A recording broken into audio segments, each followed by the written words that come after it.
resignations on the Public Utility Commission and ERCOT come as the state grapples with covering the cost of power during the storm. Eyewitness wants to know what electricity costs consumers will face after the winter blast. KENS 5 consumer reporter Nicole Kahn joins us now for the price of this power segment. Nicole, this really falls on state lawmakers. It sure does. The Texas legislature is looking into issues with the price of electricity during the winter storm.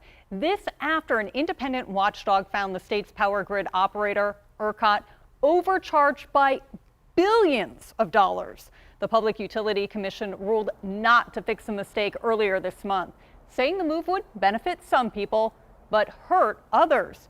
Now, lawmakers are tackling the issue. This week, the state Senate passed a bill to force ERCOT to adjust prices, but nothing is set in stone yet. The repricing bill still has to pass through the Texas House, where it could hit a snag. In a statement yesterday, the Speaker of the House, Dade Phelan, expressed skepticism about reversing the charge, saying it would be, quote, an extraordinary government intervention into the free market. Time is ticking on the issue, though. Contracts with fuel providers are going to be finalized this week. So there is a push to see if repricing can be done by Saturday. Lieutenant Governor Dan Patrick urged the Texas House to act quickly in a statement today.